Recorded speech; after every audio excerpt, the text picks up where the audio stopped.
Usually when we talk about a relationship argument, there's this implicit expectation of a mutual goal, right? Right, like you're both working on the same team. Exactly. You picture something like, I don't know, fixing a flat tire. You see the problem, you suggest a perfectly logical patch, you apply together, and you expect the car to get back on the road. Yeah, that's the rational approach. But, well, consider this highly specific yet, I think, universally recognized scenario. Have you ever sat across a kitchen table at midnight, just completely exhausted, listening to your partner detail a problem? Oh, I'm sure everyone listening has been there. Right. And you synthesize the information, you offer a flawlessly logical, step-by-step solution to eliminate the stressor, and instead of relief, the room just turns ice cold. Yeah, the temperature just drops. You offered a fix, but suddenly, somehow, you are the villain.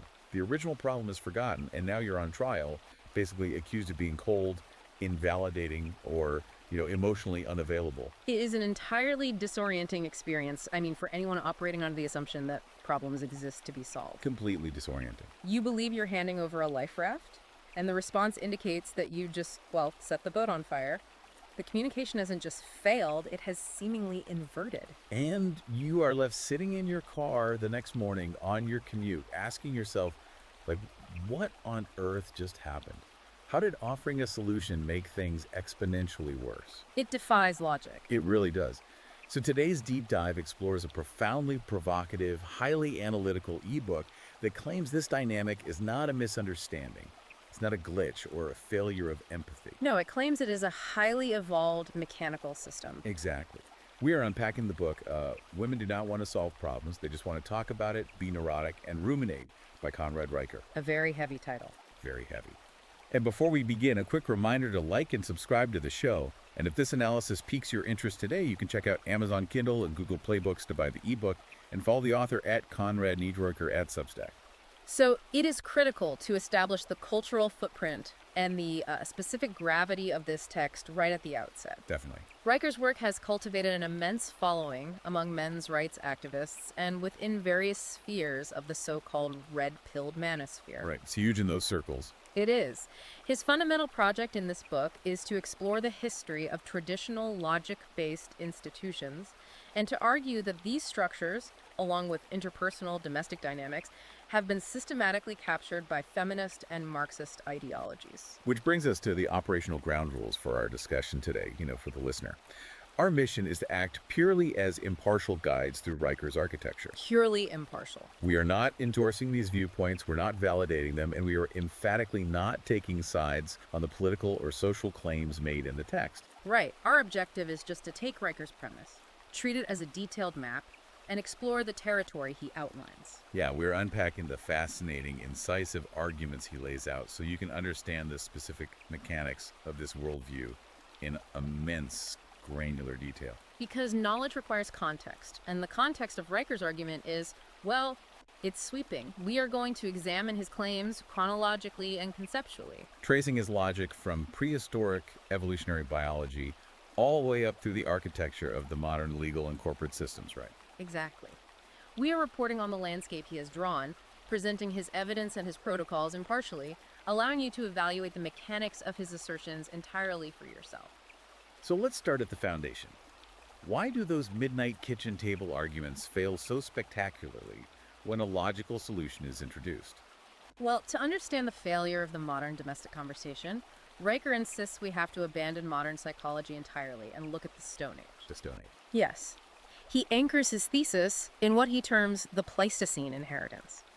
The Pleistocene epoch, which stretched back over 2 million years and ended roughly 12,000 years ago, is the crucible in which human neurobiology was forged. Right, so we're talking about deep evolutionary history. Deep history. Riker argues that you cannot understand modern communication breakdowns without understanding how male and female brains were uniquely optimized for survival in profoundly different, highly lethal prehistoric environments. So we are essentially running modern software on Pleistocene hardware. That's a perfect way to put it. Now, human evolution is uniquely constrained by our brain size. Because of encephalization, that's the rapid evolutionary growth of the human brain. Right, our big heads. Yeah, our big heads. Human infants have to be born incredibly prematurely compared to other primates just to fit through the birth canal. As a result, a human infant is entirely helpless for years. In years. Mhm. A horse can walk in an hour. Exactly. And that helplessness is the defining driver of Riker's evolutionary theory regarding female psychology. In a harsh, prehistoric environment, a single woman attempting to raise a hyper-dependent human infant alone was in mortal danger. Her infant would almost certainly starve or, fall to predation. Survival required the formation of what evolutionary anthropologists call alloparenting clusters. Alloparenting clusters. What does that look like in practice? These were intricate networks of women, both kin and non-kin, who shared the immense constant burden of infant care, foraging, and emotional regulation. Ah, okay. So a village raising a child. Literally. Literally. But Riker points out that maintaining those clusters wasn't just a matter of proximity, it required absolute, unbreakable trust.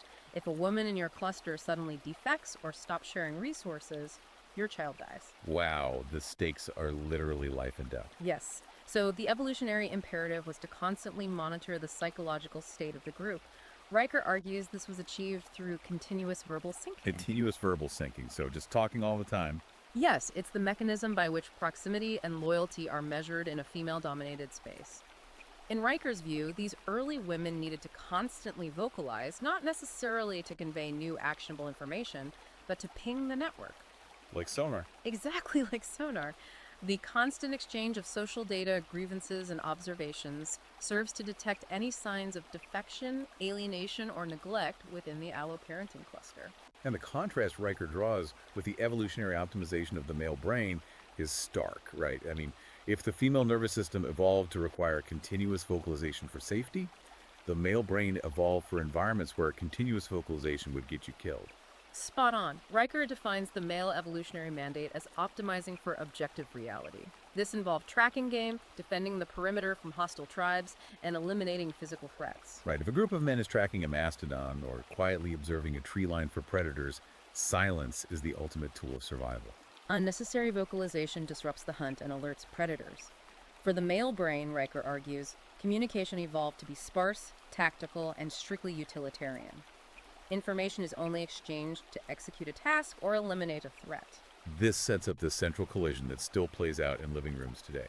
Riker proposes that these two ancient operating systems are actively running in our nervous systems right now, tonight. Yes, simultaneously. So to a female nervous system, a lack of continuous vocalization, which is exactly what male problem solving looks like, does not signal calm competence. It signals social withdrawal. It signals danger. The woman who stops talking in the alloparenting cluster is the woman whose coalition is dissolving. Which creates this massive biological mistranslation.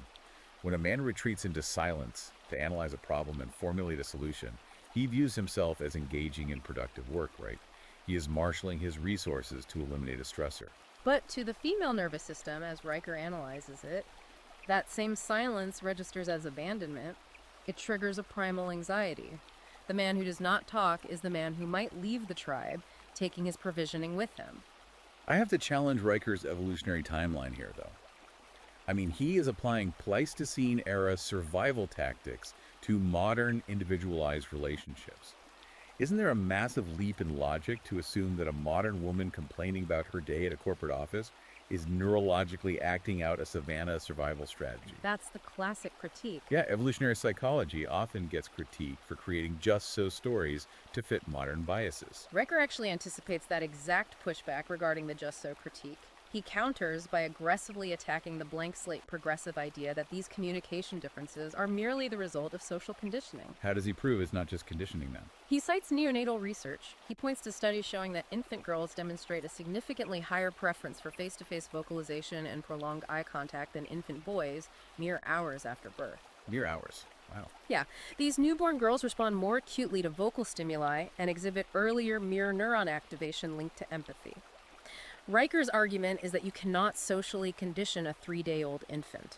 The behavioral divergence is innate. It's biological. And he also pulls from ethnographic records of existing hunter-gatherer tribes to show that this isn't just an artifact of the past.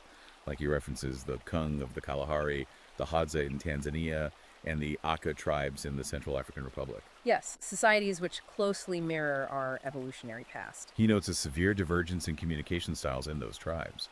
The men will routinely sit in near total silence for hours on end, scanning the horizon, preparing weapons, or just resting. The silence is comfortable for them. It is cohesive. Conversely, the women in those same tribes engage in continuous, often redundant vocalization. They're constantly maintaining proximity through sound. It's just constant chatter. Right.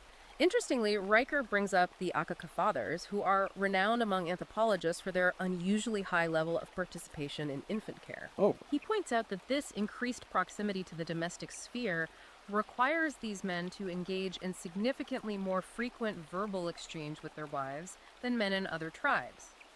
The vocalization is inextricably linked to the mechanics of caregiving and domestic coalition building. Which brings us to what Riker identifies as the status error of problem solving. This is a fascinating inversion of how we typically view helpfulness. It really flips it on its head. Say a woman brings a problem to a man, a conflict with a coworker, let's say, and the man immediately solves it by telling her exactly what to say in an email to HR. What has he actually done in the context of this evolutionary framework? Well, in Riker's framework, he has not helped her at all. He has committed a catastrophic status error. A status error. Yes. He has fundamentally misunderstood the nature of the object she brought to him. To a male, a problem is an obstacle. Its only purpose is to be destroyed as quickly and efficiently as possible. Fix it and move on. Exactly. But to a female, Riker posits, a problem is social currency. It is the very tool used to test bonds, to initiate vital verbal syncing, and to maintain the coalition. Riker uses an analogy here that clarifies the economics of this interaction perfectly. He says a solved problem is a spent coin, but an unsolved problem is an annuity. Annuity. Yeah, it pays social dividends every single time it is retold to a different member of the network. It's inventory for the social economy. That inventory concept is crucial. When a man walks into the kitchen, listens to the problem, and delivers a clean, efficient fix, he believes he is performing an act of service and demonstrating competence. He thinks he's killing a threat to protect his partner. But what he has actually done, according to Riker, is walk into her marketplace and incinerate her inventory. Ouch. Yeah. He has confiscated the exact tools she was planning to use to bond with her sister, her mother, or her friends the following day. By removing the problem, he has removed her excuse for continuous verbal syncing. Riker illustrates this with a highly visible modern example. He references a viral TikTok audio from 2023. It features a woman complaining in a dramatic multi-part monologue about her boyfriend failing to text her back within a 20-minute window. I remember this one. The metrics on this video were staggering.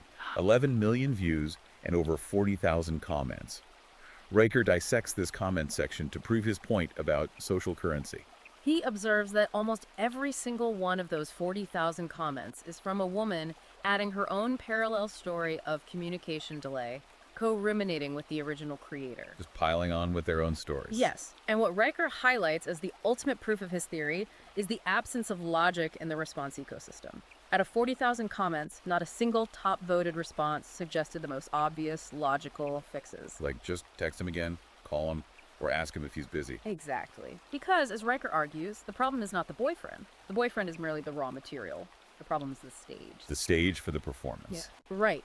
Riker synthesizes this by describing the 11 million views as the manifestation of a massive digital allo-parenting cluster.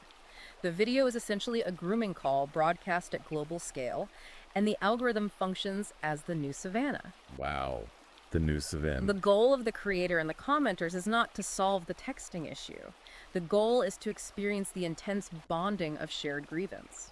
Riker uses a mechanical analogy in the book that crystallizes the absurdity of the male response in this scenario.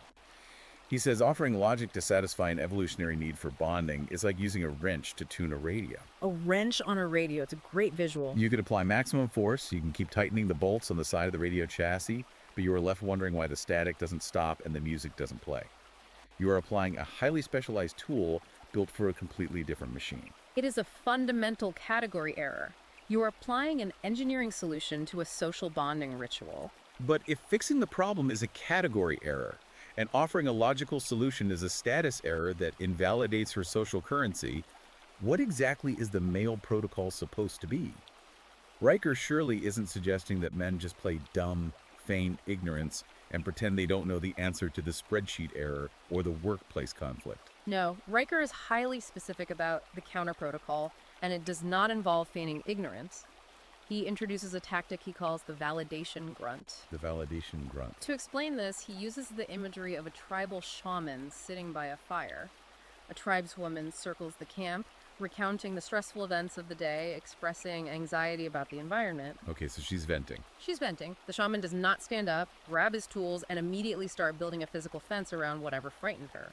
The shaman simply sits there, offering a low, steady noise of presence, a grunt. Just a noise. In Riker's formulation, the grunting is the fence. It provides the psychological perimeter. It is brief, calibrated verbal alignment. Just saying something like, that sounds completely exhausting, and then doing absolutely nothing to fix it. Just waiting. Waiting is the active discipline. You do not elaborate on her points. You do not escalate the emotional pitch. You definitely do not correct her factual timeline of the story. And under no circumstances do you offer a solution while she is mid-sentence. Like sitting on your hams. You must recognize that she is streaming data to achieve coalitional confirmation. Your job is to let the story finish its tour in the social economy. But what if she actually needs a repair done?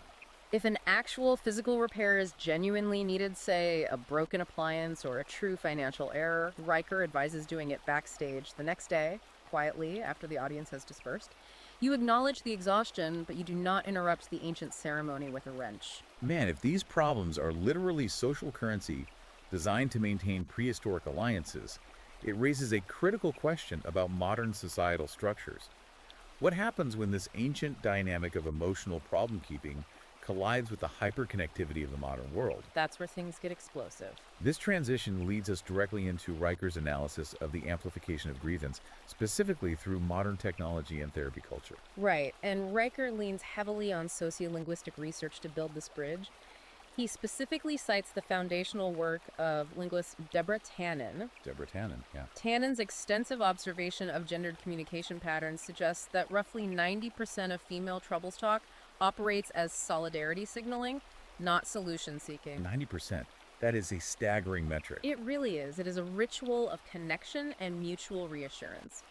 Riker argues this is much closer to primate social grooming, picking imaginary bugs out of each other's fur to establish peace, than it is to submitting a technical support ticket to an IT department. It means that 9 times out of 10, when a man is presented with a problem by his partner, he is not being handed a task to complete. He's being invited into a ritual to perform. Exactly. To explain the male failure to recognize this, Riker reaches all the way back to the ancient Greeks, contrasting 2 fundamental types of knowledge, Sophia and phronesis. The Aristotelian concepts are perfectly applied here. Sophia represents pure intellectual knowledge and technical skill. It is the ability to look at a complex system, identify the bug, and deploy the fix. Okay, so that's the wrench. That's the wrench. Phronesis, conversely, is practical wisdom. It is situational awareness. It is the capacity to read the room, to perceive what a dynamic social situation actually demands of you, rather than just knowing what is technically correct on paper. Riker illustrates this with a brilliant mundane story about a spreadsheet.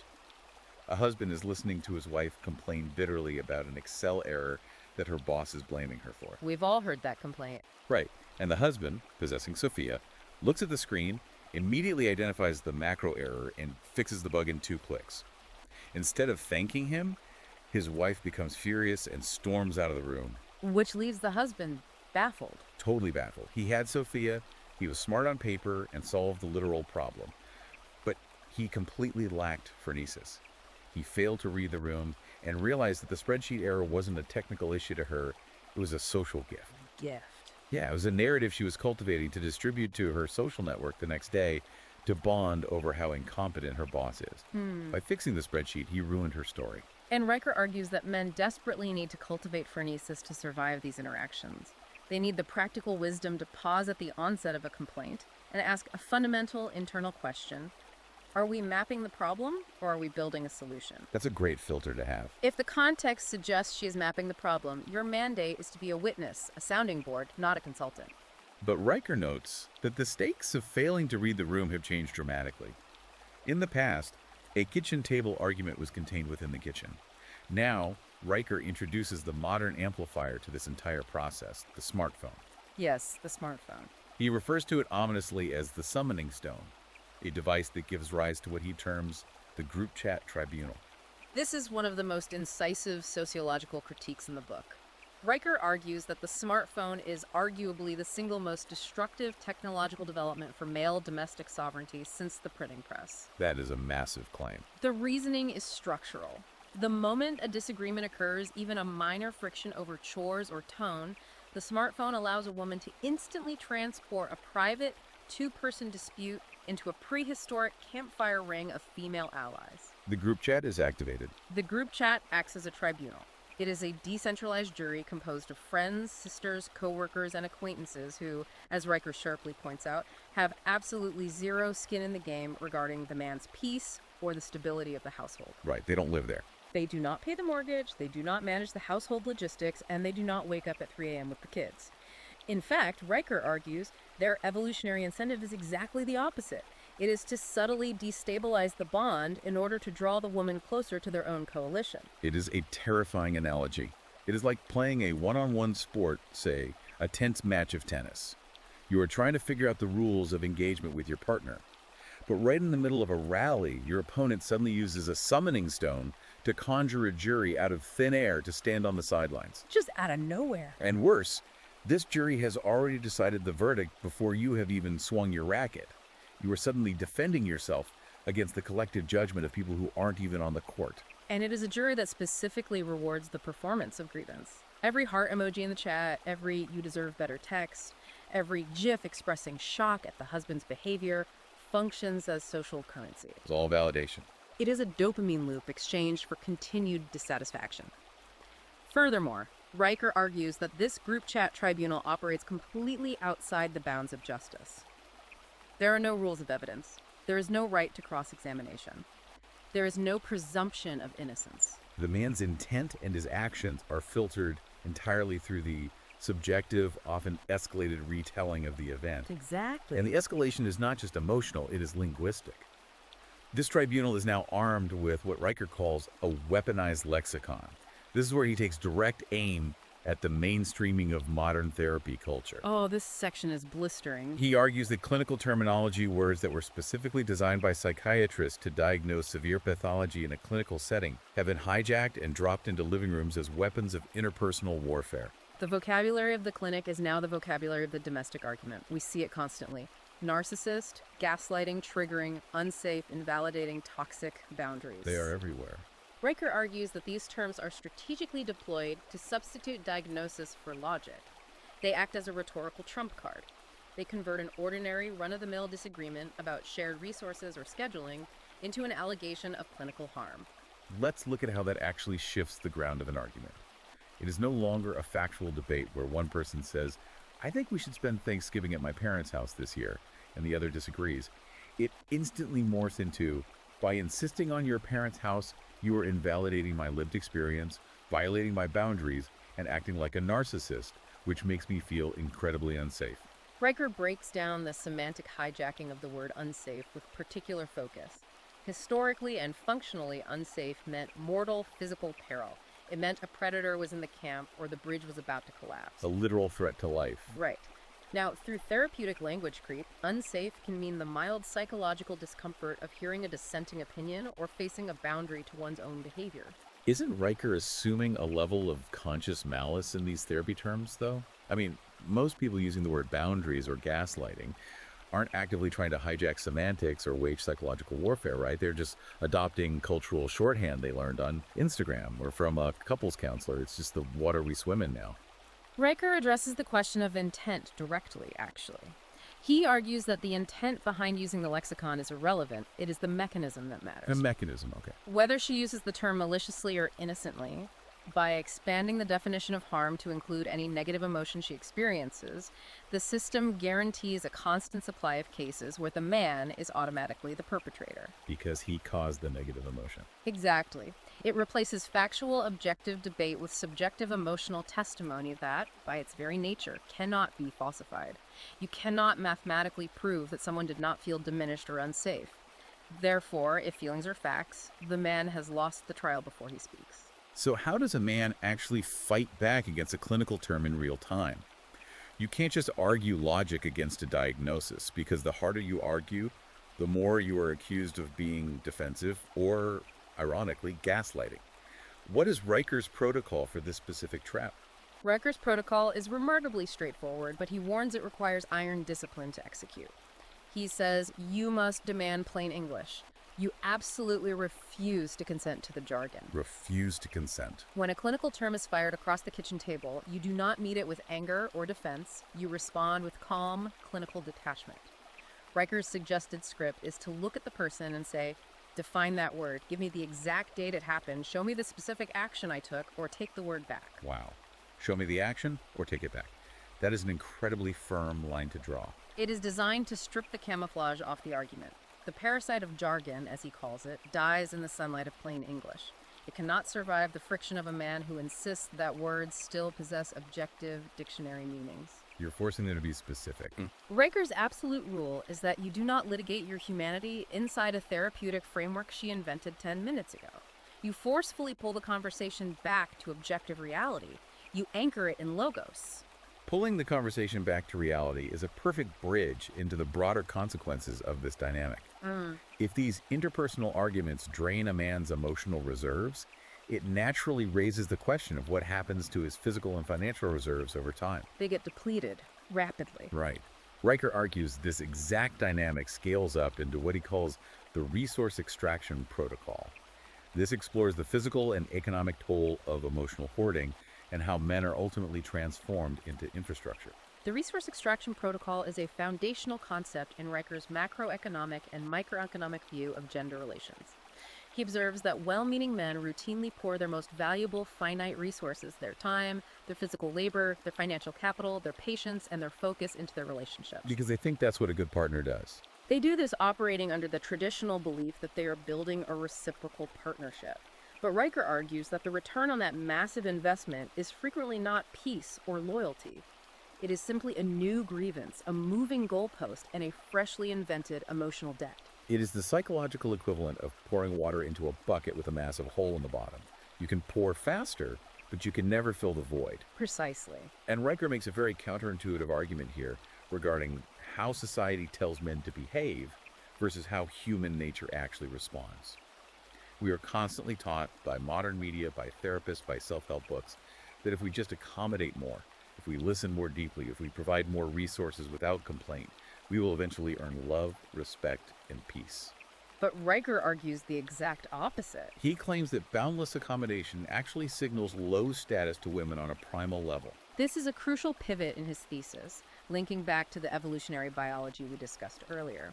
He suggests that a man who fails to set a firm floor under his own exploitation, a man who cannot look at his partner and say no, is not viewed as a noble martyr. He is viewed with deep, instinctual contempt. In Riker's analysis, contempt is the natural biological response to a man who acts merely as an emotional and financial wallet. A man who will absorb limitless disrespect without enforcing a boundary demonstrates that he has no options, which in evolutionary terms makes him a weak liability, not a strong protector. To drive this point home, he uses one of the most chilling metaphors in the entire book. He says a man who pours all his resources into a bottomless container of need ceases to be a human being in the eyes of the dynamic. He becomes infrastructure. Infrastructure. It is a profoundly dehumanizing yet accurate word for the dynamic he describes. Think of a bridge, a power grid, or a stretch of pavement on a highway. Exactly. Infrastructure has no destination of its own. It has no personal preferences, no dreams, no need for rest. It exists solely to be driven over, to facilitate the movement and comfort of others. And when it finally wears out, When it cracks under the pressure or fails, it is simply replaced without a second thought. Nobody stops their car to thank the pavement. it is a stark, brutal warning. Riker argues this is the terminal cost of participating in the extraction protocol. It perfectly explains the silent epidemic of male despair. Men who suppress their own needs to endlessly accommodate their partners suffer silently, experience massive stress-related health failures, die years earlier on average, and face catastrophic suicide rates. They are watching their own finite lives, their literal life force, pass through them to fund someone else's comfort. And the ultimate insult, Riker notes, is that society rebrands their extraction and sacrifice as a privilege of patriarchy. And Riker doesn't just keep this theory confined to the domestic sphere. He scales it up to macroeconomics to prove that this isn't just theory, it's accounting. He heavily cites a 2017 data analysis conducted by the American Enterprise Foundation regarding taxation and state transfers. Yes, looking at the net flow of capital across demographics. It found that women at virtually every income bracket receive significantly more in government benefits, welfare, healthcare, housing assistance, educational grants than they pay into the system in taxes. Meanwhile, men at every income level pay significantly more in taxes than they will ever receive in government benefits. Riker utilizes this hard data to argue that the modern state has functionally made official what the romantic relationship enforces privately. The flow of resources in society goes strictly in one direction, from male production to female consumption. So the state is doing it too. The state is no longer a neutral arbiter. It is just a highly militarized middleman collecting taxes to enforce this transfer of wealth at an industrial scale. Okay, so if limitless accommodation is a fatal trap that turns a man into invisible pavement, I have to ask about Riker's proposed solution. He introduces a behavioral protocol based on game theory called tit for tat. But reading through this, doesn't that just sound like a fancy justification for being petty or vindictive? Like, you were mean to me about taking out the trash, so I'm canceling your credit card. That seems like a recipe for a toxic nightmare, not a solution. It is a vital distinction to make, and Riker dedicates considerable space to clarifying this. He is absolute in his warning that this is not about being vindictive, angry, reactive, or cruel. Okay, so what is it? It is about being calm, firm, and ruthlessly enforcing reciprocity. Tit for tat is a famous strategy in game theory, popularized by Robert Axelrod's computer tournaments. The winning strategy was always the same: cooperate on the first move and then perfectly match the opponent's previous move. If they cooperate, you cooperate. If they defect, you defect. So in the context of relationships, Riker says it means acknowledging emotion without validating a false premise. can we break down how that actually sounds in practice? How do you acknowledge emotion without getting sucked into the extraction protocol? He provides a specific, nuanced script. He points out the massive structural difference between a man saying, "I understand you feel unsupported," versus a man saying, "I will work harder to prove I support you." They sound similar, but the mechanics are totally different. Entirely different. The first statement, "I understand you feel unsupported," is pure recognition. It acknowledges her internal emotional state, which is a fact to her, without agreeing to the objective premise that you are actually failing as a partner. Right. And the second. The second statement, "I will work harder to prove I support you," is total capitulation.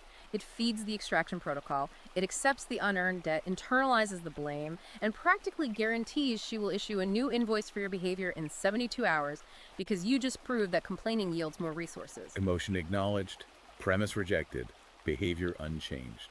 Precisely.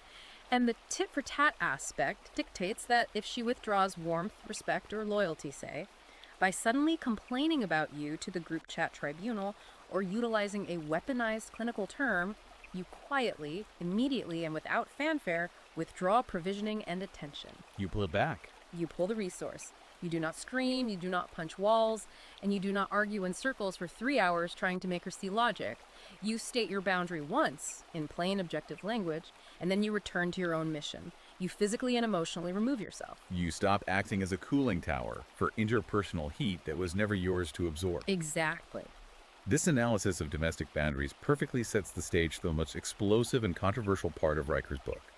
Riker argues that this dynamic, the emotional courtroom, the extraction of resources, the validation of subjective feelings over objective facts, has not stayed safely at the kitchen table. It has breached containment. It has swallowed our entire legal, academic, and corporate architecture. This is the pivot where Riker moves from interpersonal relationship dynamics to sweeping institutional critique. To understand the magnitude of the shift, he begins by invoking the Magna Carta of 1215. The Magna Carta. We're going way back again. This historical document, signed by King John at Runnymede, is widely considered the load-bearing wall of Western jurisprudence. It established the revolutionary concept of blind justice, the idea that law must be general, impersonal, and strictly bound by evidence. It established that objective facts matter more than the sovereign's feelings or whims. And Riker argues that the spirit of the Magna Carta has been systematically murdered by the modern feelings report. He says the blind scales of justice have been replaced by the emotional courtroom. In the architecture of the emotional courtroom, the foundational premise is fundamentally altered. It operates on the implicit rule that female distress equals objective proof of harm, and that male disagreement or defense equates to violence or gaslighting. Which is terrifying if you're the one accused.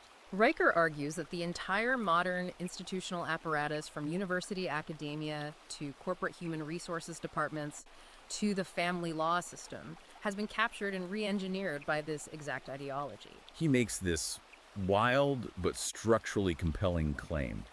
The state has functionally replaced the husband. What does he mean by that? It is a critical piece of his macro architecture. Historically, the traditional chivalric bargain between men and women was reciprocal, albeit rigid. The man sacrificed his labor and physical safety to provide resources and protection, and in return, he held primary authority in the household and received loyalty. Right. Riker argues the modern welfare state has entirely severed this bargain. The state now acts as the ultimate, unchallengeable provider and protector for women, extracting resources from men via taxes and enforced child support, while simultaneously dismantling any vestige of male authority. So the man is still paying, but has no authority. The man is still legally compelled to pay, but the state protects the woman and she retains all the choices. The man is demoted from protector to competitor, and when competing against the coercive power of the state, the individual man always loses. Let's look at the specific institutions he targets to prove this capture, starting with academia and Title IX. He brings up the 2011 Dear Colleague letter issued by the Obama administration's Office for Civil Rights. I had to read this section of the book twice to make sure I was understanding the legal mechanisms correctly, because it sounds like a dystopian novel. It represented a profound and controversial shift in legal standards within higher education. The 2011 letter mandated that universities adjudicate sexual misconduct complaints using a preponderance of the evidence standard, rather than the clear and convincing evidence standard that was previously common. Which mathematically translates to a 50.01% certainty. It just means it is more likely than not. Correct.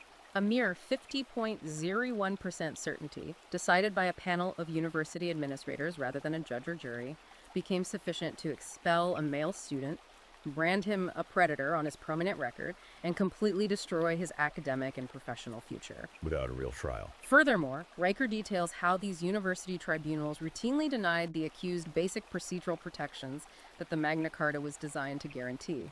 There is often no right to cross-examine the accuser, no right to legal counsel present in the room, and sometimes not even the right to see the specific evidence or allegations until moments before the hearing began. It is literally Alice in Wonderland. Sentence first, verdict afterward. Yeah. Riker argues that the emotional courtroom doesn't seek objective truth. It seeks to confirm a pre-written narrative where the female party is universally credible and the male party is presumptively guilty. And then Riker takes this exact same analytical lens and applies it to family court, where he claims the dynamic is even more severe. Family court is where the financial extraction protocol becomes explicit and legally binding. Riker cites extensive data highlighting the asymmetry of the system. Mothers receive primary physical custody in roughly 80% of contested cases. 80%?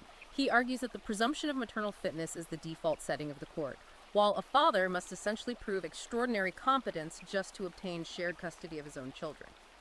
And then there is the mechanism of child support. Formulas that routinely extract 20 to 40% of a man's after-tax income for decades. And this extraction is enforced with the ruthless, mechanized precision of the state. Automatic wage garnishment, suspension of drivers and professional licenses, and physical imprisonment for arrears. To illustrate the inescapable nature of this debt, Riker specifically references the Bradley Amendment. Riker focuses heavily on the Bradley Amendment. What exactly is the history and function of that law? The Bradley Amendment is a federal law passed in the United States in 1986. Its function is to prohibit state judges from retroactively modifying child support debt. This means that if a man loses his job in a recession, suffers a catastrophic medical emergency that leaves him disabled, or is incarcerated, his child support debt continues to accumulate at compounding interest every single month. So it never stops. It is entirely non-dischargeable, even in bankruptcy. The state legally treats the inability to pay not as a tragedy, but as intentional criminal defiance. Meanwhile, Riker points out the glaring asymmetry. If a custodial mother repeatedly violates court-ordered visitation, committing maternal custody interference, and alienating the father from the children, it is routinely treated by judges as a minor scheduling dispute, rarely resulting in jail time or loss of custody. It's just a double standard. The asymmetry, Riker argues, is not a flaw in the system, it is the design. Wait, I can hear people yelling at their devices right now. What about the patriarchy? What about the observable fact that most politicians, most Fortune 500 CEOs, and most billionaires are men? Doesn't the overwhelming presence of men at the top of society completely invalidate Riker's claim that men are systemically oppressed by these institutions? He addresses this directly with what he calls the apex fallacy. Yes, the apex fallacy is the perilous statistical mirage that upholds the entire structure of modern gender theory, according to Riker.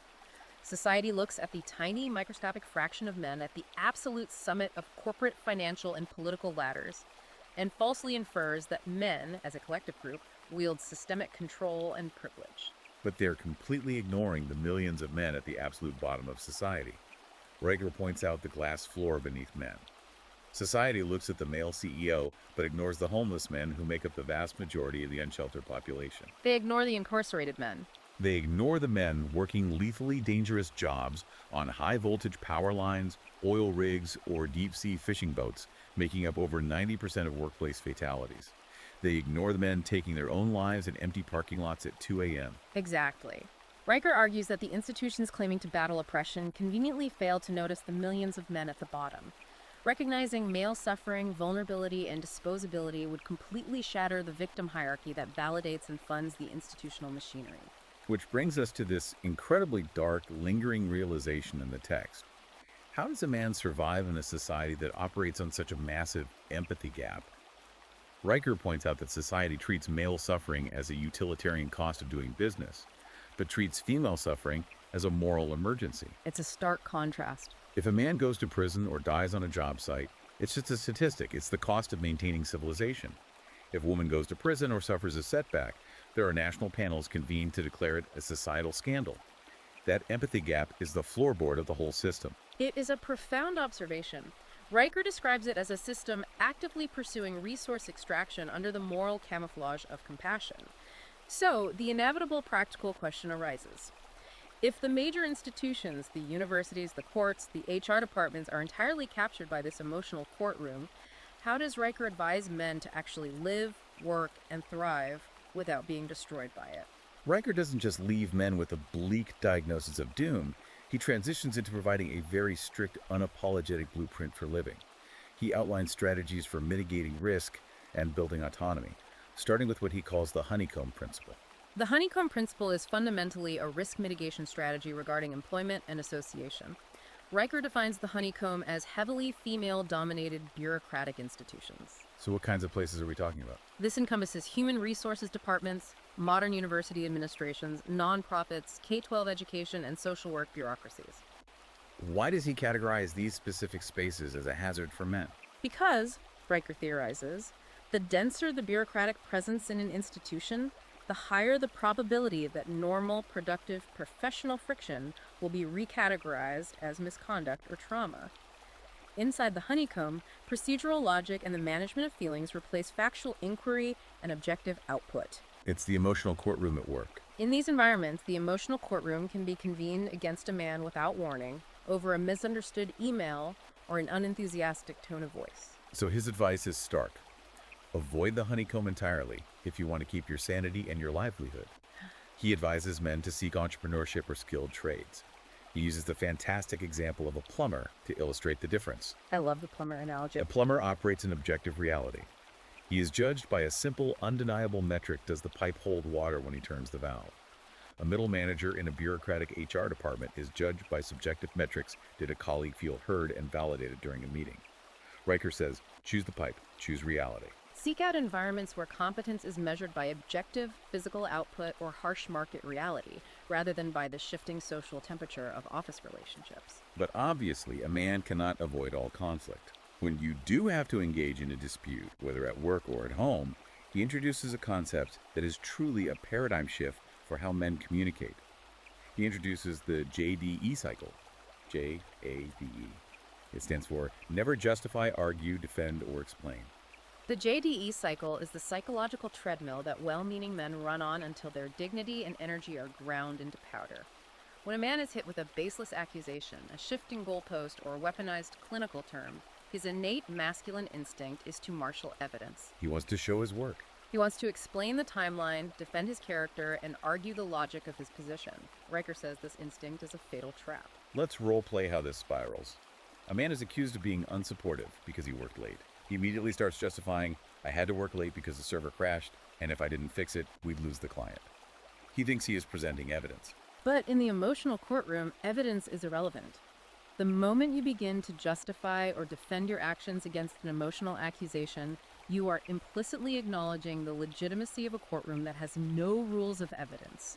You are consenting to stand trial.